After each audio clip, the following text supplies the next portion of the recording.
Nafas olish yo'llari bilan pastki nafas yo'llari nima uchun o'xshashligi bor va nima uchun tuzalayotganda insonda burun yonbosh bo'shliqlarida yalang'och vujud keladi, ya'ni xalq tilida aytganda gaymarit.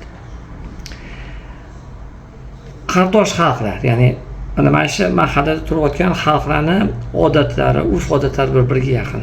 Shu bilan birga mana oladigan bo'lsa o'zbek xalqi, Qozog'iston xalqi, Tojikiston xalqi, Qirg'iziston bir-biriga urf-odatlari yaqin xalqlar hisoblanadi. To'y marosimlari bo'lsin yoki boshqa marosimlar bo'lsin, bularda o'xshashlik bor. Xuddi shunaqa burun hujayralari yoki yuqori nafas olish yo'llari hujayralari va o'pka hujayralarida ham o'xshash hujayralar turlari bor.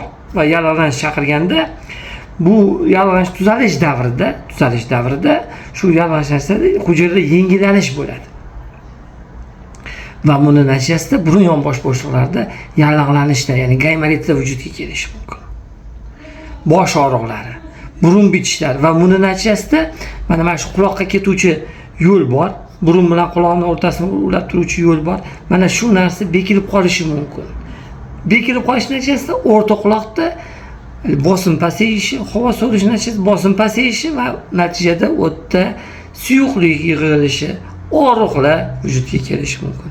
Buni natijasida eksudativ otit, salpingotit, bitishning ilk davri esa tubatit, ya'ni o'sha Evstaxiy trubasining yengil yallig'lanish bilan kechayotgan jarayonlar bo'ladi. Davolanish tartibi qanaqa bunda? Eng avvalo burundan nafas olishni biz tiklashimiz kerak. Birinchi o'rinda to shifokorga borguncha biz burundan nafas olishni tiklashimiz, quloq ichiga va quloq orqa tomoniga so'lg'ichsimon o'simtaga biz kompressor, spirtli kompressor qo'yishimiz qay bir darajada quloqdagi bo'layotgan jarayonlarni, og'riqlarni pasayishiga sababchilardan bittasi bo'ladi.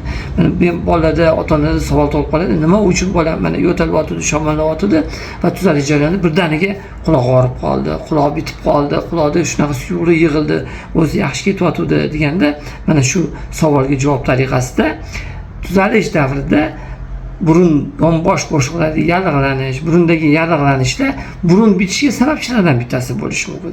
Va burunda ko'p miqdordagi hujayra yengilayotganda eski hujayralar, o'lik hujayralarning chiqib ketish natijasida burundagi chiqayotgan ajralmalar o'sha Evstaxiy trubaning pastki tomonini bitirib qo'yishi va natijada quloqdagi og'riqlar vujudga kelishi, Evstaxiylar vujudga kelishi sababchilardan bittasi bo'ladi. Yechimi lor va shifokorga borguncha xuddi shunaqa burundan nafas olishni tiklash va burunni qoqayotganda e'tibor bering, bir yoq tomonini yopib qoqish kerak.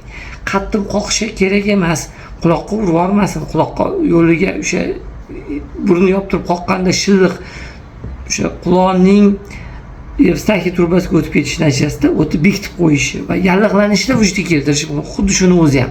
Ya'ni biz burunni ochamiz, o'sha burunda shilliq turibdi deb ochib yoki har xil eritmalar bilan burunni o'z holimizcha yuvishimiz ham bu salbiy natijaga vujudga keltirish. Ya'ni o'sha Evstaxiy nayiga suyuqlikni o'tkazib yuborishimiz hamda o'sha yana bir marta tubatit, Evstaxiyga vujudga kelishi va natijada eksudativ otit. U o'z navbatida o'rta quloqning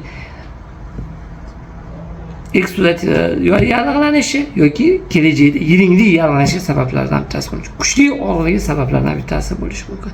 O'shaning uchun burunni aeratsiyasini biz ta'minlashimiz juda muhim dolzarb masalalardan bittasiga aylanadi shamollash tuzalish davrida. Sog' bo'linglar, salomat bo'linglar.